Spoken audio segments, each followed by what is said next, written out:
Well, welcome back. I am painting the eyes on Emma. This little baby right here. I've got her body all done and her head all done. And so now I am painting her eyes. This is a mixture of cobalt blue plus my mud, which is 2 parts of ultramarine blue and 1 part of alizarin crimson. And then I've added that then into cobalt blue and then added white into it. So this is, she's got kind of dark blue-gray, well she has, in the light they're lighter blue-gray, but they're blue-gray eyes. I'm mixing a little bit darker mixture here. I didn't get that one quite dark enough. And so I'm going to show you the technique of painting eyes that Jack taught me. And he painted just incredible portraits. I'll put the pupil back in there once I get this in. But the light is coming from the upper left. So the upper part of her eyes is in shadow.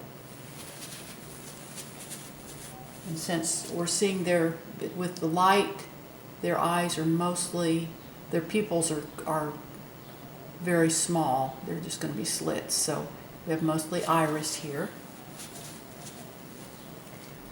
And I just, again, this upper lid, that's a little too dark. Got that mixture just a little bit too dark. There we go. She doesn't have as dark. My Max here will have even darker blue eyes, but Emma's sort of in between, so. But I want to get shadow up here under the dark, under the upper lid. And then as we come over on this side, it's going to be a little bit lighter.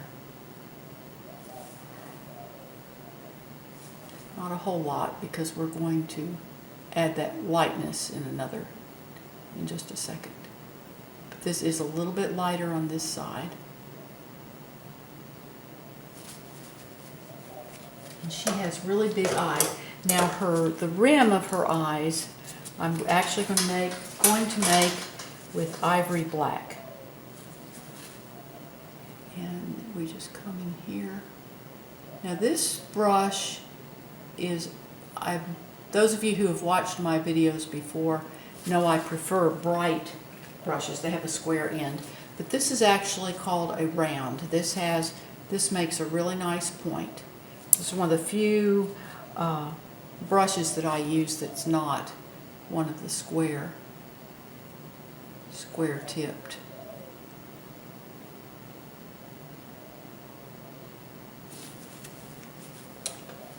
Now I'm going to put the pupil in. Again, all the kitties are looking up here to the upper left. And the light's bright, so their pupils are just a slit.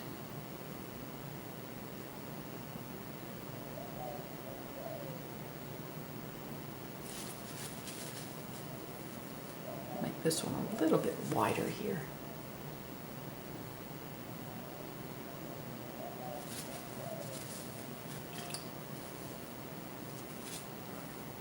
And this dark area, come in here and darken this. Shape that pupil just a little bit. I have my reference material on the laptop next to me, to the right of my easel, that I can look at. And the image is a little bit skewed because I have to have the canvas, or have to have my camera at an angle to the canvas so that I can work and so that you can see the canvas. If I had the camera directly behind me, you wouldn't be able to see the painting. So I have to put it to the left side a little bit. Okay, there we go. Now we're going to take that same mixture, just with more white in it. And again, that's my cobalt blue plus my mud plus white. And since the light's coming in from the upper left, the light, first I'll put the catch light in. That makes it easier to explain.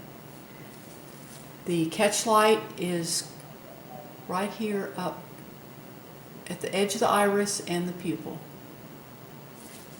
You don't want your catch light to be in the middle of the pupil because it will make your subject look like they're drugged. And if you look at the lights on most photographs, the reflections on the corneas, they don't give you a true, you have so many other things like maybe lights up above or whatever that are reflecting into the wet surface of the cornea. So you really can't follow the light on your reference material. Jack learned this technique by really studying the old master paintings, Rembrandt and Sargent, and how they painted eyes. And so didn't get that other catch light correct. I can just brace my hand on the unpainted part of the canvas and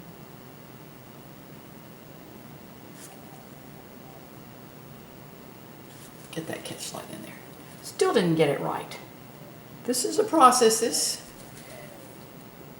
takes a little time to get it all right, but I use a smaller brush. I think that'll make it easier. This is, well, drop my brush in my paint, which is, I do that quite a bit. To wipe it off so I don't get paint all over my hands, but this'll make it a little easier. There we go. Now, the light hits the cornea, because if you have just one light source from up above, then it's going to hit the cornea, and then it comes and lights the iris on the opposite side.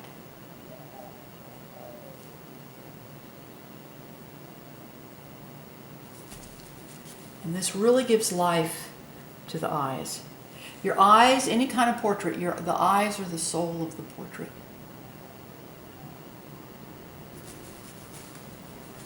So that's very important.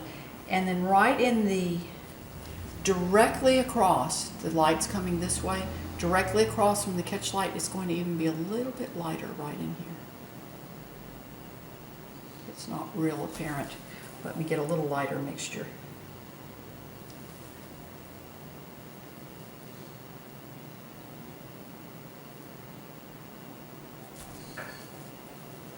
And now I'm going to just soften this a little bit. I may have to go back and redo this a little bit. Let me come back in. And again, it's a process of just pushing and pulling, going back and forth. So let me put my dark in here. That's going to shape that. Got the other side pretty good. This eye on the right, it's making them, it's like wine glasses in a painting with, if you have two wine glasses, it's hard to get them both exactly the same. But it works. You get it. A little perseverance. In fact, I need to come back because this iris is a little bit big. Let's just start over.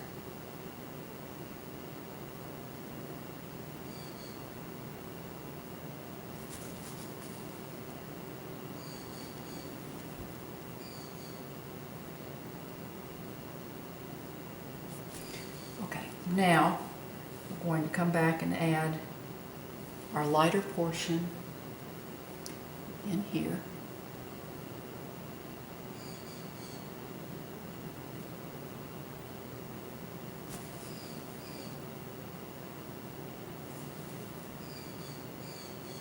So we've got that lighter. I want to make, there we go. The iris kind of has bands in a cat. So we want to make it light like that. Now we'll put our, directly across from that, we'll put our lightest part.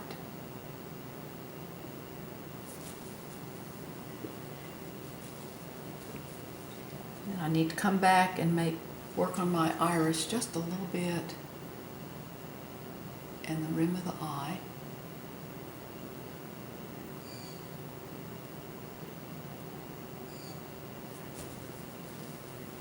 And her eye goes up a little bit more on this side. Just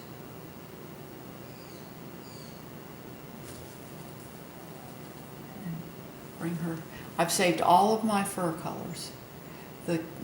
Her hair is mixtures of mud plus ultramarine blue plus cadmium orange plus white. And all of her fur mixtures are those colors in different proportions. Now the center of her eye, or not center of her eye, on the inside of her eye, the lids here, just want to come right in there where that tear duct is. Now I need to clean this up a little bit.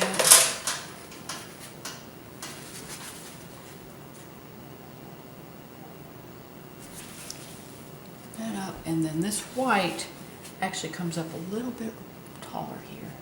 I printed out some pictures that I have taped to my easel. But I don't want my tissue to touch my wet floor down there. The background is wet, the floor is wet.